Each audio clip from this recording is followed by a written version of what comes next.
I'm sorry. We cannot have another black girl from the ghetto embarrassing this competition. Victoria Mitchell didn't touch the application. Like it was paper, she treated it like biohazard. She used the tip of her pen to flick it off the table, watching it spin through the air before landing in a grimy puddle near the entrance. Her eyes locked onto 10-year-old Tiana Turner, filled with an open, practiced disgust that came from years of getting away with it. Little black kids from Section 8 don't belong here, she added loudly, making sure every parent heard. This is for real performers from good families, not welfare cases. She sprayed hand sanitizer in a dramatic arc between them. Like the presence of a black child required decontamination. Mothers turned. Phones rose. White parents pulled their daughters closer, as if talent and poverty were contagious. Tiana's worn sneakers squatched softly as she stepped forward to retrieve her soaked application. That was 8 months of lemonade money. 8 months of counting coins at a kitchen table. 8 months of believing a miracle might exist.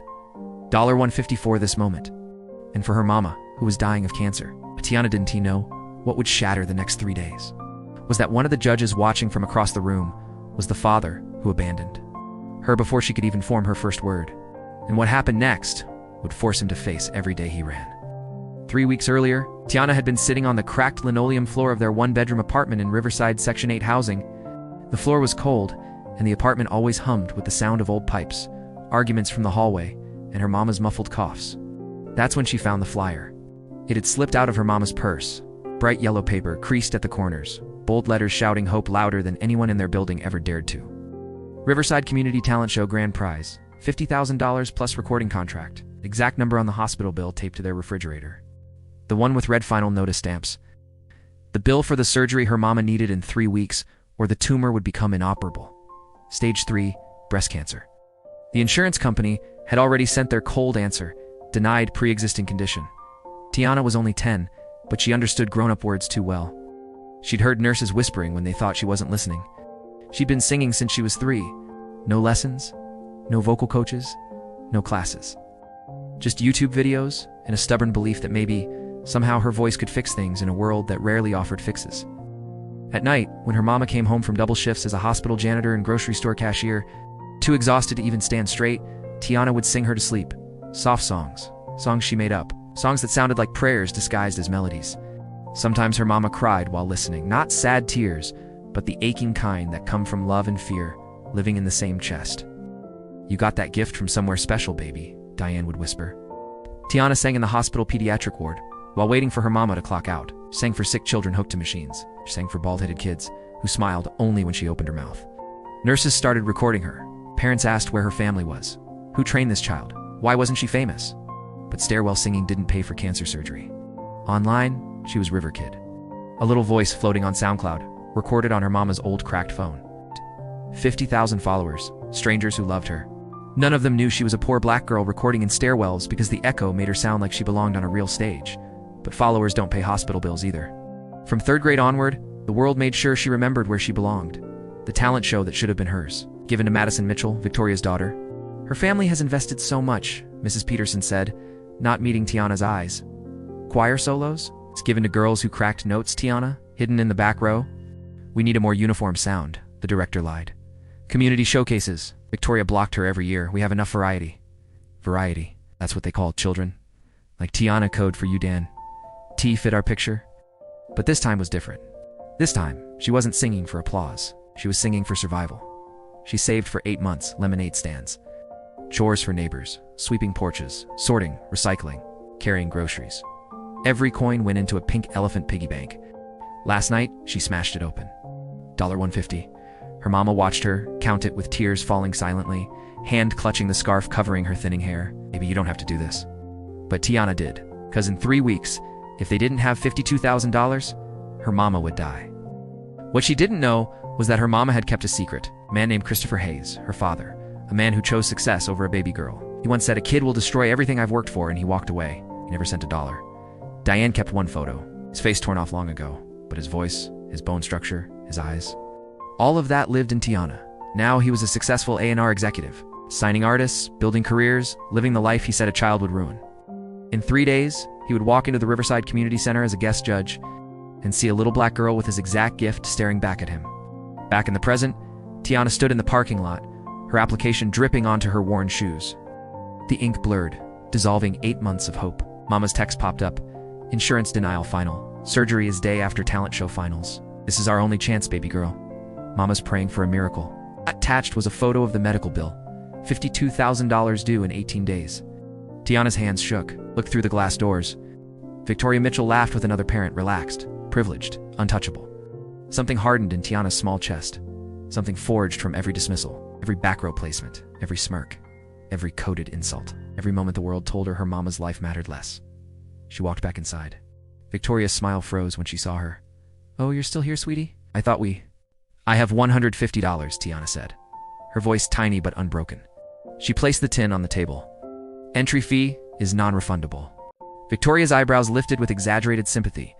"Honey, that's a lot of money for someone in your situation," she said. Her voice dipped in sugar and venom. "You sure your mother knows you're spending this? Seems like my mama knows." Tiana interrupted softly, but with a quiet dignity that made several parents glance over. Without hesitation, she dumped the tin onto the table. Quarters rolled toward the edge. Dollar bills fluttered like wounded birds. Her small fingers began counting with the precision of someone who had counted these same coins 1,000 times in secret. Parents stopped. Phones rose. Whispers spread. 100, 120, 145, 150. Tiana looked up. $150. Exactly. Victoria stared at the small mountain of coins as if it were a personal insult. "Well," she said tightly. How determined. She pulled out a pristine registration form, slapped it on the desk, and stamped it with a force meant to intimidate rather than assist. Contestant number 32. Preliminaries. Thursday. 7 p.m. Her smile was sharp enough to cut. "Don't be late, sweetie, and between us, you're wasting money you clearly can't afford to lose." Tiana reached for the form. Her small hand brushed Victoria's deliberately a statement, a refusal to shrink. Victoria jerked back as if burned and immediately grabbed her hand sanitizer, scrubbing aggressively. "I'll see you on that stage," Tiana said, voice steady. She turned and nearly collided with a man in a tailored suit frozen in the doorway. He stared at her like he had seen a ghost step out of his past. His coffee cup hovered midair, forgotten. "Sorry," Tiana whispered, slipping past him.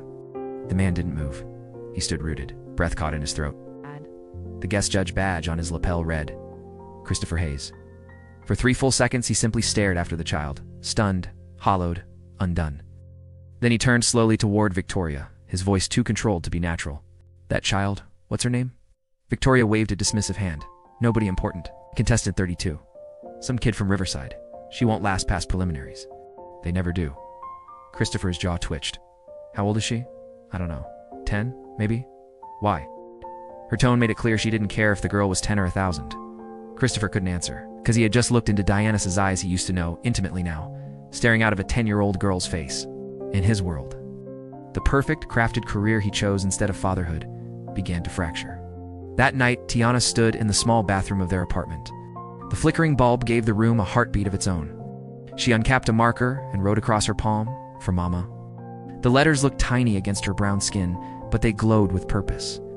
From the bedroom came the thunderous, rattling cough that had started 3 months ago and never left. Tiana shut her eyes, placed her palm over her chest, feeling her heartbeat tap against the words like a rehearsal for courage. "Baby, you should be sleeping." Her mama, Tiana Turner, leaned in the doorway. She looked fragile, uniform hanging off her thinning body, headscarf slipping to reveal patches where chemotherapy had stripped her hair. But her eyes were the fire that raised Tiana. "I'm practicing, Mama. The show's in 3 days." Diane stepped closer, slow and careful, like every move cost her something. She took Tiana's hand and studied the marker. "Baby girl, I need you to understand something." Her voice wavered. "Even if you don't win, I'm going to win. I'm going to fight. But if you don't, Mama." Tiana's voice cracked, emotion spilling through the cracks. "I'm going to win," Diane repeated, pulling her daughter close. They held each other under the flickering bulb, 2 warriors, one small, one fading, leaning on love stronger than circumstance. "When did you grow up so fast?" Diane whispered. "When you got sick," Tiana said. Silence wrapped around them, heavy and honest. The next 3 days blurred. Tiana practiced everywhere, in the hospital stairwell, echo bouncing off concrete like backup singers. In the church sanctuary, her voice floating under stained glass windows. In the grocery store parking lot corner, where cars rolled by like indifferent giants. She sang Rise Up until her throat burned, until her ribs vibrated, until she felt the lyrics instead of thinking them. On Wednesday evening, Carol Bennett, the black nurse who had watched Tiana sing to sick children for years, found her crying in the stairwell, voice cracking on high notes. "Baby girl, what's wrong? What if I'm not good enough? What if I mess up?" What if Carol sat beside her on the cold steps? "Listen to me," she said, placing a warm hand on Tiana's shaking shoulder. What you have, that's anointing. That's not something you buy. It's not lessons or fancy studios. It's God touching your throat. She pulled a $20 bill from her purse. It's not much. But when you're up there singing, remember you're not just singing for your mama? You're singing for every little black girl who got told she wasn't enough. Tiana nodded, tears falling fast. Carol stood, pulled her up. You walk on that stage tomorrow like you already won. Because in my eyes, you already have. Thursday evening, the Riverside Community Center buzzed with perfume, nerves, and ambition. 30 contestants packed backstage costumes, vocal warm-ups, makeup fixes, nervous pacing. Madison Mitchell, contestant 12, surrounded by a full glam squad, wore a dress that likely cost more than Tiana's rent. Tiana sat alone on a folding chair. No coach, no parent fussing over her hair. Just her thrift store dress and the nearly smudged words on her palm. The judges took their seats. Mr. Harrison, kind eyes, music teacher. Victoria Mitchell's smile, plastic heart colder than the AC. Christopher Hayes, hands shaking beneath the table. Victoria addressed contestants with dripping sweetness. We have such range tonight. Real talent and well. Everyone gets participation, right? Our eyes landed on Tiana. Some parents chuckled. Madison performed Somewhere Over the Rainbow with full accompaniment. Perfect, but empty. His scores 9.5, 8.0, 8.0 average, 8.5, safe, forgettable. Contestants 13 to 31 blurred by. Oh. Victoria paused beside Tiana. You can still forfeit, honey. Half refund. Save yourself embarrassment. Tiana looked up. I'm not embarrassed. Victoria laughed. Oh, you will be. 7:02 p.m. Contestant 32, Tiana Turner. You're up. The speaker crackled. Carol squeezed Diane's frail hand in the audience. Tiana rose. Her legs felt like water, but her heart beat like a drum. The walk was 30 feet. It felt like a lifetime. The spotlight washed over her. The microphone was too tall, it had to be lowered. Whispers rippled. Phone cameras rose. No accompanist. Victoria said into her mic. How brave. Scattered laughter. Mr. Harrison leaned forward gently. Name and song, sweetheart. My name is Tiana Turner. I'm 10 years old. Deep breath. I'm singing Rise Up by Andra Day. Silence. Then she's only 10. Someone whispered. Victoria smirked. Ambitious choice, honey. And a cappella. This is a professional competition, not Shohan Tal. Tiana looked straight at her. I know. That's why I'm here. Gasps. A ripple of electricity. Christopher Hayes gripped the table so tightly his knuckles bleached white. Everything about her, the jaw, the eyes, the courage, was Diane. Tiana closed her eyes, touched her chest, breathed, sang. The first note hit the auditorium like a revelation. Rich, trembling, impossibly powerful. No music, no mic effects, just truth, just pain, just a 10-year-old with a 100-year-old soul. You're broken down and tired of living life on a merry-go-round. Phones lifted. People leaned forward. The room froze to listen. And Tiana walked into destiny. Front row. The same white woman who earlier yanked her daughter away from Tiana now had her hand over her mouth, tears streaming uncontrollably, and moved mountains. Victoria's confident smirk flickered, then began to dissolve. We gon' walk it out. Mr. Harrison leaned so far forward it looked like he'd fall out of his chair. Lips parted in awe, and moved mountains. Christopher Hayes' eyes flooded, blurring his vision. Didn't blink. Didn't breathe. Just stared at the child. His child pouring survival and sorrow into sound. Tiana's voice cracked on the bridge. Not from nerves, from truth. Raw truth. She was singing about rising while broken, and she understood broken better than anyone in that room. She'd watched her mother break a little more every day for months. I'll rise up. I'll rise like the day. Her tone climbed, impossibly clear, hitting notes with a resonance no vocal coach could manufacture. I'll rise up. I'll rise unafraid. Diane Turner sat in the front row, tears soaking her cheeks, one hand clamped over her mouth. Her baby. Her brave, beautiful baby. Carol gripped her other hand tightly, whispering, Yes, baby. Yes, sing it. Christopher's shoulders shook. His tears spilled freely, unhidden. His lips trembled around silent words. My God, it's my daughter. The final chorus. Tiana opened her eyes, found her mama, and gave the performance every bit of pain, hunger, fear, and prayer she'd ever stored inside. And I'll rise up. High like the waves, I'll rise up. In spite of the ache. And the final note held 10, 11, 12 seconds. A sustained, devastating sound from a 10-year-old child who had practiced in hospital stairwells while her mother fought cancer. When she released the note, the auditorium froze. 5 seconds. Not a cough. Not a shuffle. Just shock. Then explosion. The crowd erupted, screaming, crying, stomping. A standing ovation that shook the rafters. Carol shouted, Yes, baby! Yes. Diane tried to stand, but her knees buckled. Carol caught her. Victoria sat rigid, her expression cycling violently between shock and fear. Mr. Harrison threw both hands in the air. Good Lord above. Christopher stood too, clapping until his palms stung, face wide open, tears pouring. 20 years in the music industry, he'd heard everything. But this wasn't talent. This was divine. Tiana looked confused by the chaos. She searched for her mama, found her. Diane mouthed, I love you. Tiana mouthed back, I love you more. That exchange shattered something deep inside Christopher, then came scoring. Victoria spoke first, voice tight and trembling. It was adequate for what it was for a child, 7.0. The room erupted, actual boos ripping through the air. That's racist. Someone yelled. Mr. Harrison snapped toward Victoria. Are you kidding me? That was a 10. A perfect 10. That child is a miracle. Christopher rose, voice breaking. I'm giving it an 11. I don't care about protocol. That performance was the most honest thing I've heard in 20 years. That little girl has a gift from God. 10.0. Average score, 9.3. First place after prelims. The crowd exploded again. Carol, Diane, strangers, everyone hugged Tiana. Someone lifted her briefly before she squeaked in panic. Phones everywhere, cameras flashing, she was already viral. Victoria stood abruptly, pale, storming away from the table. Backstage, she cornered Brian Michaels. Through the small glass window, everyone saw her waving her phone furiously. Only one person noticed something off Christopher. He followed quietly and listened. Victoria hissed. She's been posting covers online since she was 7. No licenses. Copyright infringement. File the ethics complaint. Can disqualify her before finals. Christopher's fists curled so tight his nails dug into his palms. Finals were 7 days away. Diane's surgery, 18. This performance was Tiana's only chance to raise the money, and Victoria wanted to destroy it. Christopher's phone was already out, already recording. By the time Tiana left the building, the video was online. 10-year-old stuns judges with emotional performance. Child's voice makes celebrity judge cry. 3 different angles flooded TikTok, Instagram, YouTube. By midnight, 500,000 views. By morning, 2.3 million. Riverside Girl trended, then mashed her 10-year-old powerhouse, and then the internet connected the dots. River Kid, the anonymous SoundCloud singer everyone had been following for years, comments exploded. Who is this child? Someone sign her now? I'm crying at work. Christopher Hayes never cries. What is happening?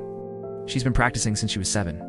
Tiana woke up Friday to find her SoundCloud had jumped from 50,000 followers to 420,000. At school, kids mobbed her. Teachers cried. The principal called her in not for trouble, but because media requests were flooding the office. Madison approached her like royalty, 8th graders parting around her. Enjoy the attention while it lasts, she said sweetly. Final separate performers from Flukes. Tiana didn't respond. She just walked away. That night, Diane's GoFundMe surged. $3,200 jumped to $12,500. Still not enough, but for the first time, hope felt real, and cried herself to sleep, one hand clutching Tiana's, the other pressed to her chest where the tumor grew. 14 days until surgery, 7 days until finals.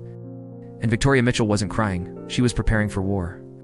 Saturday morning, she reviewed Tiana's SoundCloud, 53 covers, no licenses. She texted Brian, we need to talk, now. In his office, Brian hesitated. Victoria, she's a kid. Rules are rules, she snapped. Madison has trained 8 years. We invested tens of thousands. And some child from Section 8 shows up with no training and steals it with one emotional performance? File the complaint? This feels wrong. Do you want your coordinator job next year? Brian exhaled, defeated, and opened his laptop. Fine, I'll draft it. I'm noting this is cruel. Cruel, Victoria said coldly. It's letting an untrained child take what others earned. What they didn't know. Christopher stood outside, recording every word. That night, he sat in his hotel room scrolling Diane's Facebook, picture 2 months old. Diane in a scarf, thin, tired, but smiling. It's Tiana hugging her from behind. Caption, my whole heart. He clicked her GoFundMe. The description gutted him. Single mom. Stage 3, breast cancer. Surgery in 3 weeks or tumor becomes inoperable. Insurance denied claim. A photo Diane bald, fragile, drowning in a hospital gown. Tiana gripping her hand, trying to smile. Christopher felt sick.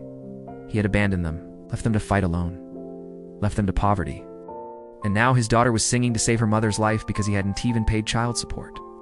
Then the memory punched him. Diane at 20, standing in his doorway. Chris, I'm pregnant. 8 weeks. His face back, then panic, fear, selfishness. I can't do this. I just got signed. The cowardice he thought he buried came roaring back. This is everything I've worked for. Kid will destroy it all. Those words had lived in Christopher's skull for 11 years. Diane's face, young, hopeful, terrified, flashed like a punishment he never escaped. I'm not asking you to give up music. Just be here. Be a father. I can't. I won't. Her face broke. So you're just leaving? I'll send money. He never did.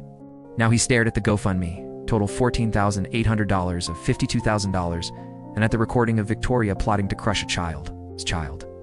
He checked his bank balance. Then he started sending emails that would change everything. By Monday, Tiana's video had hit 4.2 million views. News outlets ran segments. Chicago radio aired her covers. Hashtag Leshenazing took over National Feds America, falling in love with the story of a tiny, black girl fighting for her mother's life while a racist coordinator tried to silence her. Celebrities retweeted. Grammy winner gushed. This child has more soul in one note than most artists have in an entire career. Her SoundCloud hit 500,000 followers. Her mama's GoFundMe climbed to $18,200, still short, but hope was finally loud. At the hospital, kids asked Tiana for photos. A mother sobbed, "My son watches your video every night. It helps him forget the pain." Carol found her afterward, trembling in the stairwell. "I just wanted to help Mama," Tiana whispered. "You did, baby. You gave people hope." That night a message arrived. "You have a rare gift. Don't let them silence it." Diane stared at it too long, eyes softening. "Someone who sees your light," she murmured. Wednesday night, 11 days until surgery. 2 days until finals. Tiana practiced in the bathroom mirror. She had Diane's determination and a stranger's eyes. She was ready. She didn't know a storm was waiting. Thursday morning, finals day. An email dropped into Diane's inbox at 9 a.m. Urgent ethics violation complaint. Response required by 2 p.m. They wanted to disqualify a child for practice covers she posted between ages 7 and 7. They wanted to call her unethical. They wanted to erase her. Diane pulled Tiana from school. They sat at the kitchen table, Tiana sobbing, Diane holding her steady, even as her own hands shook. "I didn't know, Mama. I was just practicing, baby. This isn't your fault." She called the office. Brian answered, sounding guilty before he spoke. "You have until 2 p.m. to provide licensing documentation." "For all 53 songs? You're not sorry," Diane snapped. "This is because she's black, and she'll beat your favorite." Silence. 2 p.m. Miss Turner. He hung up. Legal aid couldn't help. Google couldn't help. Mom groups offered sympathy, not solutions. Victoria, meanwhile, lounged in her spotless living room, texting Madison, "Crisis averted. You'll be competing unopposed." Madison stared at the message, stomach twisting. "She's 10, Mom. Consequences, darling. Welcome to the real world." But something inside Madison cracked. At 11:30 a.m., Mr. Harrison called Christopher. "They're trying to disqualify her." Deadline's 2 p.m. Christopher didn't hesitate. He was already in the car, already swearing, already shaking. He arrived at the community center looking half-feral, bloodshot eyes, wrinkled suit, desperation radiating off him. Diane and Tiana sat defeated in plastic chairs. Victoria stood by Brian's desk, arms crossed, wearing a victor's smile. Christopher stepped inside. "I'm halting this disqualification," he said, voice flat and lethal. Victoria blinked. "You don't have authority?" "I'm also a lawyer." He produced documents. UCLA law, California Baran began dismantling her world. Non-commercial covers by minors fall under fair use. 17 USC Section 107. She was 7. She couldn't legally consent to anything you're accusing her of. Brian tried to speak. Christopher cut him off like a judge with a gavel.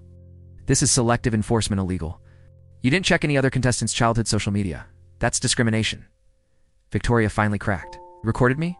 That's illegal." And when documenting illegal discrimination, Christopher shot back. "And you documented yourself perfectly." Then he delivered the kill shot. "I will fund a federal discrimination lawsuit. I will contact sponsors. I will release this recording to national media. Your Arts Council funding. On by Monday." His eyes locked on Brian. "Your reputation? Destroyed." Every sponsor pulled out, leaving the community center suddenly liable for millions. The tension in the office felt radioactive. Tiana watched the stranger fight for her, confusion tightening her small face. "Who are you?" Christopher looked at her, and for the first time that day, his perfectly controlled exterior cracked. Pain, real, old pain flashed through him. Someone who should have been here a long time ago, before Tiana could breathe, turned back to Brian. "Withdraw the complaint. Now, or I start making calls that end your career permanently." The silence choked the room. Brian's hands trembled as he clicked. "Complaint withdrawn. Contestant 32 is cleared to perform tonight." He typed printed, signed his hands, barely working, and handed the paper to Diane. "I'm sorry, Miss Turner. You should never have listened to a racist," Christopher cut in, unflinching. Then he faced Victoria. "If you try interfering again, I will destroy you professionally, personally, and legally.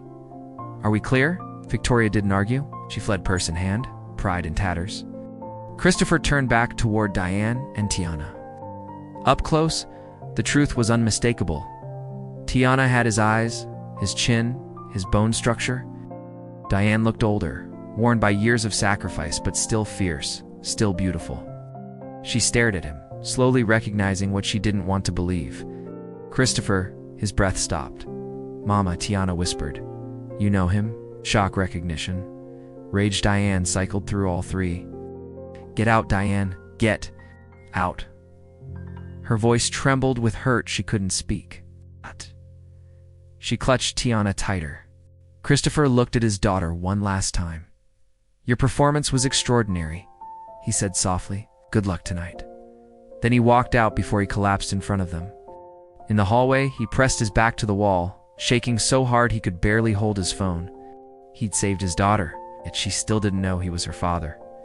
Meanwhile, word spread like a spark thrown into dry grass. Carol mobilized hospital staff. Riverside neighbors made a Facebook event. The Black Church Youth Choir rallied everyone they knew. By 5 p.m., a line wrapped around the block 800 people for a 400-seat auditorium. Hashtag Lashonazing was trending nationwide, #3 on Twitter. Victoria saw the crowd from her car and realized she'd lost before the show even began. At 7 p.m., the auditorium pressed against fire marshal limits, 400 seated, 300 in overflow, 150 outside with speakers, news crews everywhere. Inside, the energy felt protective, electric, ready.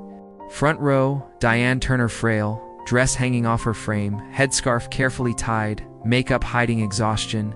Carol held her hand tightly. Out rows 2 to 10. Neighbors, nurses, choir kids, injustice for Tiana shirts. Back rows. Strangers from the viral video, media supporters recording everything. 5 finalists remained. Random draw. Madison Mitchell drew #3. Tiana drew #5. Last. Madison performed the greatest with full production lights. Dancers, expensive dress, technically flawless, emotionally hollow. The judges scored, average 8.0. The other contestants scored between 7.0 to 8.2. Tiana needed 8.1. Backstage, she stood alone in her thrift store dress and worn sneakers. No glam team, no production. Just a girl with fading marker words on her palm. Final contestant, Tiana Turner. The auditorium erupted standing ovation before she even stepped on stage. Chants of Tiana, Tiana. Choir kids belting, that's my sister. She walked out different, taller, steadier, like she had already stepped into her destiny. I'm singing Stand Up by Cynthia Erivo, she announced, voice steady. For my mama. For everyone who told me I wasn't enough. Then she looked directly at Victoria. And for everyone who said I was, she looked at Christopher. He forgot to breathe. She closed her eyes and began. Her early performance had been lightning. This one was a full-scale hurricane, soft at first taking with 10 years of watching her mother fight life with bare hands. Then her voice expanded, filling every inch of the building. Diane sobbed. Carol held her upright. Christopher gripped the judge's table, already crying. The choir swayed, some already in tears. Then the chorus hit. Her voice exploded with impossible power. 12 seconds of a note so pure it cracked people open. The choir harmonized instinctively. Christopher broke face and hands, shoulders shaking. Even Victoria stared, stunned. Then the bridge. Tiana sang to her mother directly. What if I fall? What if I break? Diane mouthed back. You won't, baby. Mama's got you. The camera's captured. It destined to go viral. Final chorus. She poured out everything, every eviction notice, every watered-down meal. Every night Diane cried quietly. Final note. 15 seconds of perfect, soul-shaking sound. 5 seconds of holy silence. Then pandemonium. 1,200 people screaming, sobbing, stomping. Even people outside heard it and cheered. Scores Mr. Harrison, that wasn't singing. That was prophecy. -10 Christopher. I've worked with legends. I've never heard anything like this. 10 Victoria recused. Final average, 10.0. A perfect score. Tiana Turner wins. she cried as she held the $50,000 check. Mama can have her surgery. She's going to live. In the chaos, Christopher approached Diane. Her face turned to pure fury. What the hell are you doing here? You have no right. Not after everything. I know. But she deserves to know. Know what? Know that her father abandoned her. Left us with nothing. Chose his career over us. She's better off not knowing you exist. Tiana pushed through the crowd. Mama, who is this? Christopher knelt. My name is Christopher Hayes, and I'm your father. Tiana's face collapsed in disbelief. No, my father isn't. Your mama was protecting you, Christopher whispered. His tears fell freely from the truth that I was a coward, that I left you with nothing, that I promised to send money and never did. Why? She asked, voice barely a breath. Why would you leave? Christopher swallowed, broken. Because I was 24 and scared and selfish. Because I thought my music career was more important than being your father. Christopher's voice cracked. Didn't try to hide it anymore. He turned to Diane. More important than the woman I loved? Diane made a sound like someone had punched the breath out of her. Tiana's tears spilled instantly. You're telling me this now? After the biggest moment of my life, you show up and say you left us because you couldn't stay silent anymore? Her voice trembled but kept rising. When Victoria tried to disqualify me, you suddenly want to act like a hero. Christopher swallowed hard. I had to protect you. It's 11 years too late, but you don't get to be a hero. Tiana stepped back, her shoulders shaking. You don't get to swoop in and pretend you saved me. My mama saved me. She worked herself sick for me. You were nothing. You were nothing. You're right. He didn't fight it. Instead, he pulled out his phone with hands that wouldn't stop shaking. But I can help now. On the screen, $52,000. Wire transfer. Tiana Turner. Medical payment paid in full. Your mother's surgery is covered, he whispered. I called the hospital 2 hours ago. She's scheduled for tomorrow morning. 7:08 a.m. Diane gasped, like the ground had opened. Her hand flew to her mouth. Tiana stared at the screen, then at her mama, then back at him. Mama's surgery is paid for, she whispered. Every penny. You don't need the prize money for that anymore, Christopher said. Use it for your future. College. Music. Whatever you dream of. The check slipped from Tiana's fingers. Carol lunged and caught her as she collapsed into sobs. Diane didn't move, rage and relief warring across her face, paralyzing her. Christopher stayed on his knees, watching the daughter he abandoned shatter in front of him, knowing he caused every fracture. I'm not asking for forgiveness, he said. I just needed you to know. I'm sorry. I'm so sorry. Tiana finally looked at him through blurry, wet lashes. I don't forgive you. He nodded. Fair. Maybe I will someday, she whispered. Maybe I won't. That's more than fair, she wiped her face. Thank you. For helping Mama. He nodded, again silent, terrified to speak. Diane wrapped her arms around her daughter, both shaking. Christopher stepped back, giving them space, saving his daughter's future the only way he could. Meeting her for the first and millionth time at once.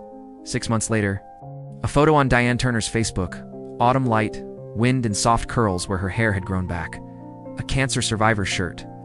Tiana beside her, taller, smiling wide, arms wrapped around her mother like she'd never let go. Caption, miracles are real, God is good. My daughter saved my life. Tiana's debut single, a studio cut of Rise Up, hit 52 million views. A record deal, followed creative control, education requirements. Mandatory therapy stipend, built into every clause because Diane wasn't playing. Tiana toured weekends, only still in 5th grade, homeschooled part-time, singing in children's hospitals for free. Making sick kids laugh the way they once gave her courage in those stairwells. She donated 15% of her earnings to pediatric cancer research. Christopher met her monthly, supervised, awkward, careful. Coffee shops. She called him Christopher or Mr. Hayes. They spoke about music, school, anything except those 11 empty years. I'm not ready to call you Dad, she said once. I understand. Maybe someday. Maybe never. I'll be here either way. She didn't forgive him. But she let him buy her a guitar for her 11th birthday.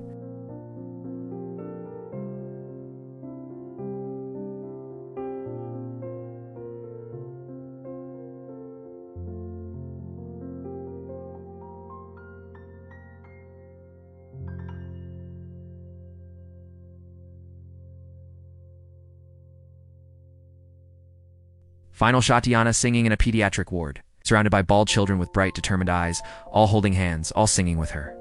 Have you ever been counted out before you even started? She said softly. Told you weren't worthy? Remember this, your voice matters most when the world tells you be silent? I found mine in a hospital stairwell. And on a stage in front of the father who left me. Where will you find yours? Real talk. If you were Tiana, could you forgive him? Could you ever call him dad? Drop your answer below. And Harry Watch at 1849. Christopher's face when Tiana walks on stage for finals. There's a micro expression only sharp eyes catch. This story broke me while writing it. It moved you even half as much. Hit subscribe. I've got hundreds more like this. You don't want to miss what's coming next. Fate Tales, where stories break you, heal you, and stay with you forever.